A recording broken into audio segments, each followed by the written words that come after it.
Assalamualaikum warahmatullahi wabarakatuh. Kembali lagi di Sampul Said. Nah, ini momentum yang menarik. Hari ini kita ada di kantor Nasdem. Di kantor Nasdem, dan hari ini kita langsung berkunjung di rumah besar Partai Nasdem Kabupaten Penajam Pasir Utara. Dan di samping saya, atau biasanya dulu aktif di organisasi mahasiswa, terus kemudian organisasi kepemudaan, dan hari ini saya langsung wawancara Sekjen, Pak Sekjen Nasdem Kabupaten Penajam Pasir Utara. Perkenalkan dulu yang sebelah kanan kita. Oh, oke Bang. Namanya, saya kenalnya Bang Gun gitu ya. Namanya itu Bang Gun. Nah, sekarang di Nasdem. Dulu pernah di Partai Senior juga, Partai Senior juga Bang ya. Ada di Partai Senior, dan hari ini ada di Partai Nasdem. Tapi saya tidak mau ngobrolin tentang masalah partai yang lalu. Hari ini kita mau ngobrol seksinya Kabupaten Penajam Pasir Utara ditunjuk jadi IKN, terus kemudian seksinya Nasdem itu menjadi primadona di para kandidat ini Bang. Di momentum Pilkada 2024 yang insya Allah November ya Bang ya? November ya? November. 27 November. 27 November kita akan melakukan pesta demokrasi. Bang, nama lengkapnya dulu Bang, dan terus jabatannya. Namanya pendek sih. Namanya pendek Bang ya? Namanya Gunawan. Gunawan gitu ya. Gunawan aja gitu Bang. Gunawan. Gunawan. Beliau ini Pak Sekjen. Saya kira Gunawan gitu Bang. Oh. Biar panjang gitu Bang. Kayak orang-orang kan banyak panjang gitu Bang. Nah, menarik ini Bang. Nasdem jadi barang yang seksi di mata kandidat. Ya kita mesti tahu dulu nih, bagaimana Nasdem melihat ini di momentum pilkada atau pesta demokrasi di tahun 2024. Bang, gimana sih kok bisa jadi seksi nih, tiba-tiba jadi seksi nih? Nasdem banyak kandidatnya, di media sosial rame. Ya mungkin bicara seksi kan kita nggak tahu ya penilaian publik atau kandidat gitu ya. Yang ada kan. Tetapi pada dasarnya atas nama pengurus Nasdem tentu kita berbuat yang terbaik. Bagaimana tren Nasdem ini semakin hari semakin meningkat.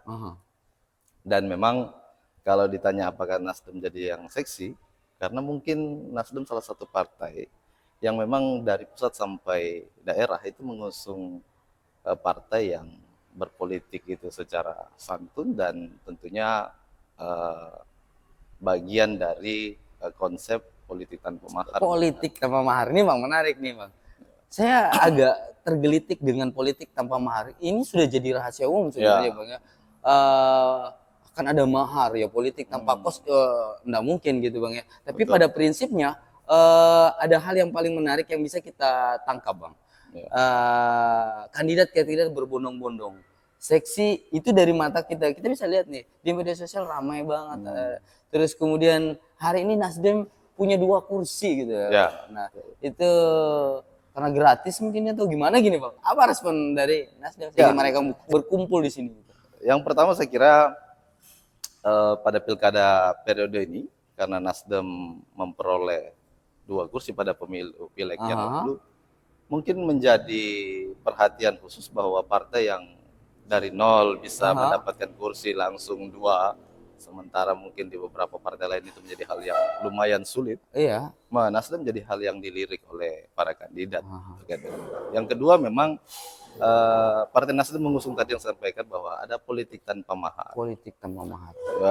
Politik tanpa mahar itu sebenarnya kita ingin membawa konsep baru berpolitik, dan itu menjadi komitmen kuat dari Ketua Umum Surya Paloh bahwa politik tanpa mahar ini untuk lebih membuka ruang bagi putra-putri terbaik bangsa dan daerah, saya kira, untuk ikut kontestasi dengan tidak dihalangi dengan mahar yang begitu tinggi untuk kemudian mendapat rekom dan restu partai. Asik, rekom dan restu partai. Karena maju tanpa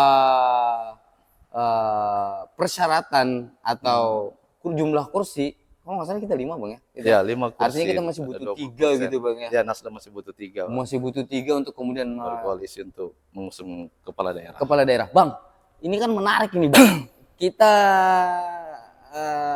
lihat ini rame nih. Bahkan ada 3 Bang. Ada 3 ada tiga yang apa ya? Ada tiga. Menurut abang ada tadi sempat di-spill ya, ada tiga kandidat ya, Bang, yang memang berdarah Nasdem memang gitu. Ya, jadi salah satu yang terlihat bahwa Nasdem menarik, kali ini pilkada sebelumnya Nasdem tidak terdengar. Tapi kali ini ada tiga kandidat dari Partai Nasdem, Kaltim, untuk kemudian maju di pilkada PPU secara khusus. Jadi, dan ketiga-tiganya memang dipersilahkan. Siapapun kader Nasdem yang punya potensi akan didorong oleh partai untuk ikut kontestasi. Dan kebetulan pilkada PPU periode 2024 ini ada tiga dari Nasdem.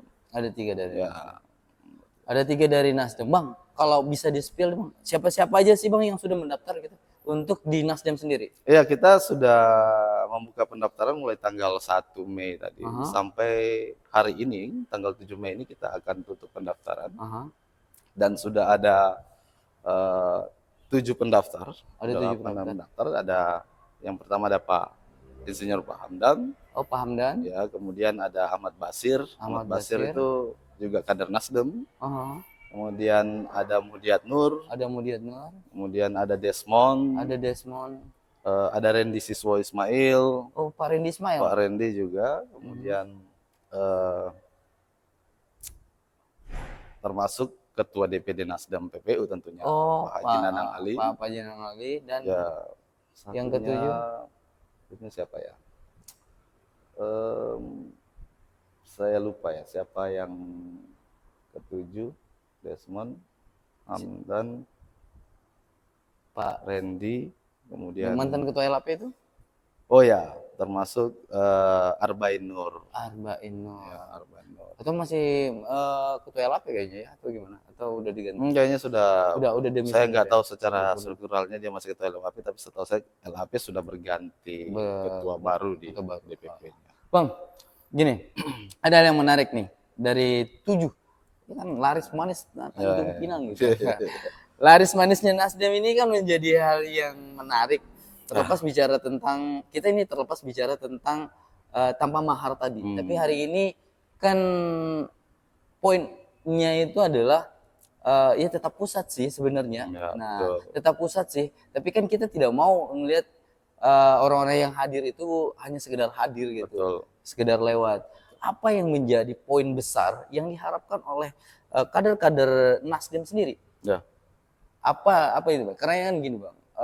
Saya pikir semua partai punya niatan baik dan niatan luhur untuk kemudian bagaimana punya pandangan bahwa daerah itu lebih baik.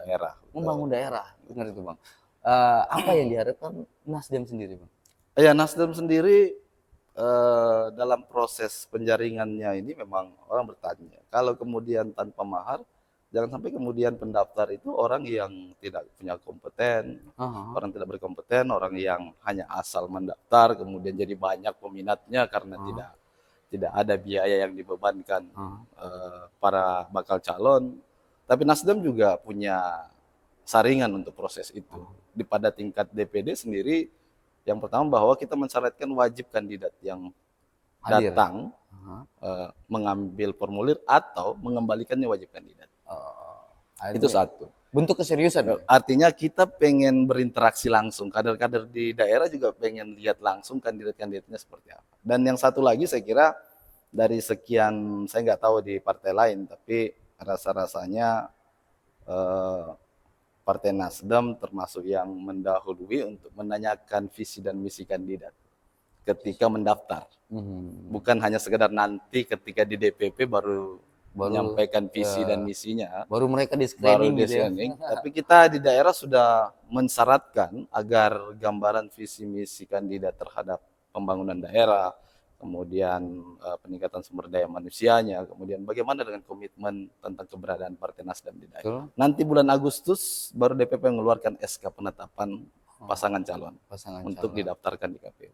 Artinya Nasdem memungkinkan bisa jadi dia mengusung bupati atau wakil bupati, begitu. Betul. Atau bisa dikombinasikan atau didiskusikan dengan partai yang bakal berdampingan. Oh ya, segala sesuatunya Memungkinkan. memungkinkan. Jadi hari ini biasanya sih di dalam pilkada ini orang butuh koalisi partai dalam mesin penggerak Iya, di betul. lapangan. Tetapi bicara Dan itu butuh kos ya kan. dan bicara tentang apakah nanti partai A dengan partai B, partai C, bisa saja juga kemudian dengan sesama partai, Aha. semuanya dinamis. Dan pilkada saya kira lebih mengarah kepada siapa kandidat dan tokoh yang layak, bukan Oh. pada porsi bahwa Oh, dia ini kader ini di kader itu. Nasdem Karena atau kalau gitu, Bang? cuma mentok di kader itu berarti kita hitungannya kalau dia menguasai 50% kursi harusnya menang. Tapi Iya, logika pilkada kan tidak seperti iya, itu. tidak segampang itu ya. Ya, memperoleh lebih dari 50% kursi di DPR sekalipun diusung belum tentu menjadi pemenang dalam pilkada. Belum tentu. Menarik nih, Bang. Eh, banyak kandidat yang munculan, Bang. Ya, Dari semua proses yang ada, eh, bahkan juga kita ngelihat dari fase ke fase, Nasdem memperlihatkan progres yang cukup signifikan. oh ya. Kalau endingnya ternyata Nasdem harus mengusung wakil, Saya kira realitas politik hari ini Nasdem itu 2 kursi. 2 kursi. 2 kursi itu masih kurang dari 50% Aha, untuk mengusung yang dipersyaratkan 20% dari aha. jumlah kursi DPR. Saya kira jadi wakil ataupun jadi Bupati, bupati, Nasdem siap. Yang Nasdem, kemudian yang jelas Nasdem siap masuk dalam ring kepala daerah. kepala daerah. Apa wakil atau bupati. Hari ini kader kita ada yang memproyeksikan siap menjadi bupati dan ada yang siap menjadi wakil Wakil. bupati. Oh, ada yang siap jadi bupati dan ada yang siap jadi wakil. Betul. Dan ini, Bang, kita spill sedikit bicara tentang sebelum kita masuk ke isu IKN-nya. Ya, Non mahar. Saya tertarik ini sebagai produk non mahar ini kan, kita kan paham bener, Bang, ya, bahwa kondisi saat ini ya itu yang saya bilang tadi, rahasia umum bahwa memang betul. ada mahar di luar sana. Mahar dalam arti ya kos mungkin. Politik tanpa kos kayaknya mustahil nih, Bang. Ya. Kayak gitu, Bang. Gimana Nasdem melihat itu sendiri? Ya, yang pertama bahwa Nasdem saya kira mengusung politik tanpa mahar ini sudah dalam tahapan diskusi panjang Aha. bahwa kita ingin merubah, makanya namanya Partai Perubahan atau Restorasi. Jadi usung isu perubahan ini bahwa ya merubahnya harus dari dalam partai Di sendiri. internal dulu gitu ya. Salah satunya bagaimana kemudian mayoritas rata-rata isu hari ini bahwa seluruh partai mensyaratkan mahar, kita mencoba membawa perubahan itu salah satunya dalam bentuk politik tanpa mahar. Jadi tidak ada lagi yang terbebani.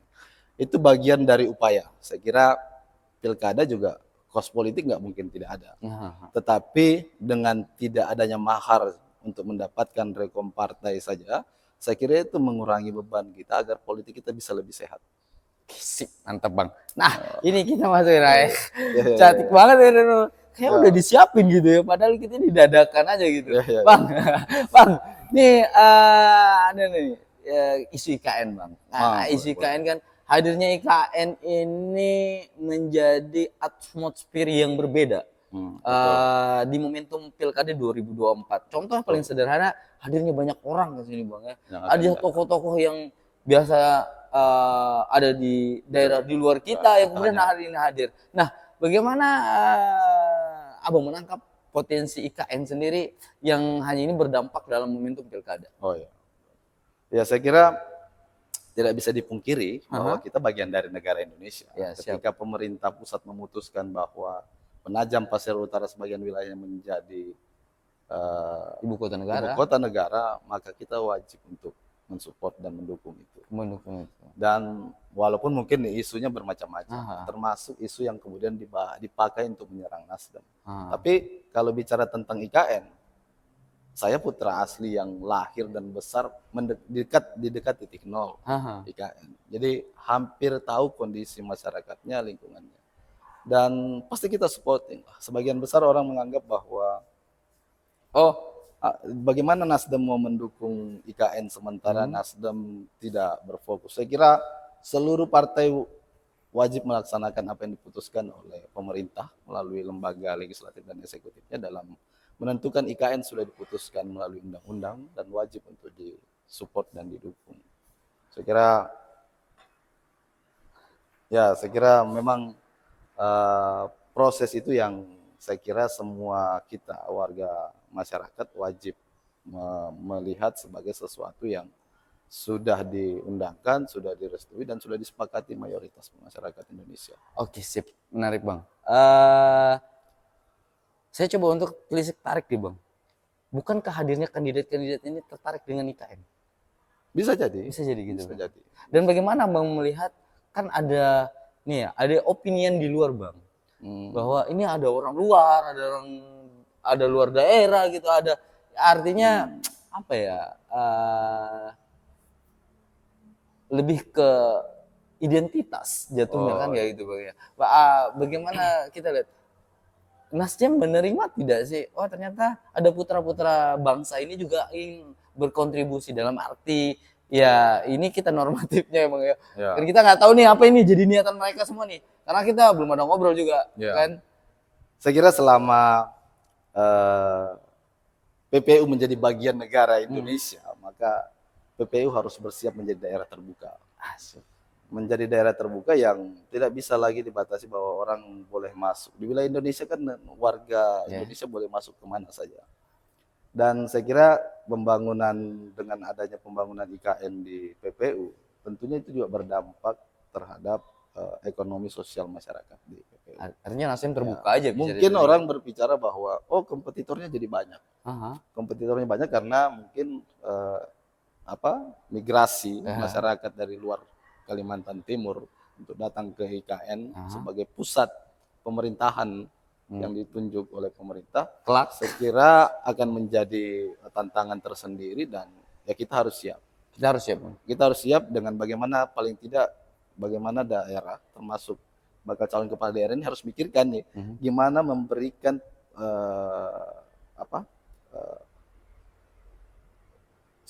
subsidi atau apapun bentuknya agar sumber daya manusia kita bisa meningkat dan tidak lagi kalah bersaing dengan pendatang atau kemudian orang-orang yang ikut masuk ke wilayah PPU. Itu harus dipikirkan oleh kandidat saya kira. Oke, pesan politik sedikit Bang, bicara tentang untuk masyarakat kita di momentum pilkada, karena kita berkaca dari beberapa waktu lalu Bang, sering ada gesekan, perpecahan. Pesan politik apa yang kemudian bisa disampaikan ke masyarakat kita terkait tentang menyambut pesta demokrasi di November 2024, tepatnya tanggal 27 November. Gitu Pak ya. Ya kalau tidak berubah. Ya. Pesan politiknya saya kira masyarakat PPU secara menyeluruh menjelang pilkada harus sudah menjadi pemilih yang cerdas. Pemilih yang cerdas yang memilih dengan melihat potensi kepemimpinan para kandidat. Jadi siapapun yang nanti disahkan menjadi calon untuk dipilih, saya kira dia menjadi putra-putri terbaik yang memimpin PPU. Tinggal melihat apakah visi misinya itu sesuai dengan kondisi di masyarakat kita dalam menghadapi tentunya era terbuka bagi PPU, di mana IKN itu ditunjuk, wilayah PPU menjadi bagian dari penunjukan wilayah ibu kota. Politik kita harus cerdas dan sumber daya masyarakat PPU ini bukan tidak mumpuni, hanya saja memang kadang-kala itu belum diberikan, belum diberikan, belum punya kesempatan. Karena pengalaman saya sih masyarakat PPU kalau keluar dari PPU juga mampu bersaing di luar sebenarnya. Benar. Nggak sedikit putra putri kita justru jadi trending gitu di tempat lain gitu ya. Lain yang keluar PPU, hanya saja potensi itu perlu diberdayakan, perlu dipetakan mana potensi yang baik untuk putra putri daerah. Dan saya kira pilkada tahun ini itu menjadi pilkada terakhir yang kita punya kesempatan masih dominan PPU, masyarakat asli PPU. Betul. Pilkada berikutnya saya kira kita sudah Pileg dan pilkada nanti udah luar biasa. Jumlah penduduknya kompetitornya luar biasa. Tapi hari ini saya kira peluang terbesar putra putri daerah PPU yang punya keinginan, punya potensi untuk jadi kepala daerah daftarlah ke Nasdem. Daftarlah ke Nasdem. Dan harusnya lebih greget gitu ya, Oh iya, cepat. betul. Oke, thank you Bang. Oke. Saya pengen ngobrol lanjutan lagi nanti setelah pendaftaran, mungkin ada pleno Bang. Oh Kita iya, akan siap. roadshow. Insya Allah kita akan roadshow kembali, terus bicara ke teman-teman di Nasdem. Saya terima kasih udah disambut. Dan Oke. nanti Terima kita kasih akan ada juga diskusi. atas kunjungan Sampul Said ini, Bang. Thank you Bang, makasih Oke, Bang. terima kasih.